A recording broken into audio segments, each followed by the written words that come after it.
8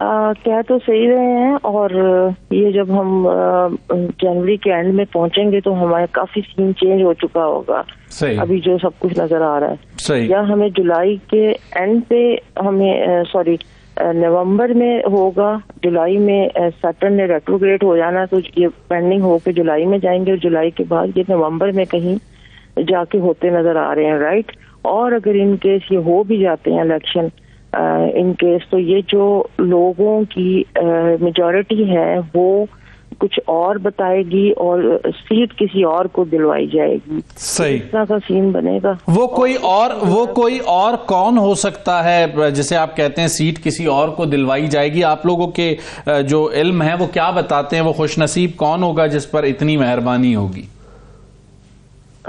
definite نون league کو کے لیے مطلب ان کو ہی وہ نظر آ رہے ہیں کہ وہ اس میں جائیں گے، لیکن یہ ہے کہ یہ پھر کچھ سین اب مسٹیریس سا ہو جائے گا، اور پھر تھوڑی سی چیزیں جو ہے نا وہ کافی الجھی ہوئی ہیں.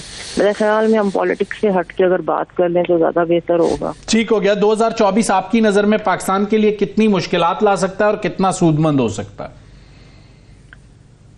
دیکھیں، اگر اسلامک سال کو دیکھیں نا تو وہ پھر ہمارا قمر کا سال ہوگا، وہ جولائی میں ہمارا ہجری کا سال کا آغاز ہوگا. صحیح. اس لحاظ سے یہ دیکھیں تو ہمیں پیسوں کی آمد و رفت رہے گی ہمارے ملک میں. صحیح. بٹ یہ ہے کہ لوگ ٹینس رہیں گے. صحیح. اور غریب لوگ بہت غریب رہیں گے اور صحیح. امیر زیادہ عیاشی میں جائیں گے. بالکل ٹھیک. اور ساتھ میں یہ ہے کہ پاکستان کے اندر جو لوٹ کھسوٹ اور کچھ جو فراڈ قسم کے لوگ ہیں وہ زیادہ ہمیں نا ابھرتے ہوئے نظر آ رہے ہیں. صحیح. انجم خان صاحبہ آپ کا بہت بہت شکریہ، آپ نے اپنا قیمتی وقت ہمیں دیا. غلام عباس گل صاحب، ایک آخری سوال آپ سے کرنا چاہوں گا. انہوں نے کہا کہ کچھ نہیں بدلے گا، آپ کو بھی کچھ بدلتا ہوا نظر نہیں آ رہا؟ 30 سیکنڈ میں پریسائز کیجئے گا. دیکھیں، بدلنا تو بہت کچھ ہے، بدلے گا بھی بہت کچھ. پاکستان کی تاریخ بدلنے جا رہی ہے، اس میں بہت سارے ادارے بہت مضبوط ہوں گے، عوام مضبوط ہوں گے. کون سے ادارے مضبوط ہوں گے ذرا مینشن کر سکیں؟ 30 سیکنڈز ہیں آپ کے پاس. ادارے دیکھیں جو اس وقت بڑے ہیں، یہ بڑوں کی سوچ، عدلیہ، پارلیمان، عدلیہ اور پارلیمان، اور مطلب ہے ہمارے جو کیا کہتے ہیں فوج کو بھی بڑا اہم وہ ہے، وہ بھی مضبوط ہوگا. اور ان تینوں کو بیٹھ کے اس ملک کو اور مضبوط کرنا ہوگا. ٹھیک ہو گیا. غلام عباس گل صاحب، آپ کا بہت بہت شکریہ. ناظرین، 2024 کیسا ہوگا؟ ماہر علم نجوم اور ماہر علم فلکیات نے ہمارے سوالوں کے جواب دیے. ہم اللہ سے دعا کرتے ہیں کہ 2024 پاکستان کے لیے ایک بہتر سال ہو اور سیاسی اور معاشی عدم استحکام کا خاتمہ ہو، تاکہ ایک عام آدمی کو ریلیف مل سکے. اگلے ہفتے تک، اگلے سال تک ہمیں اجازت دیجیے. اللہ حافظ.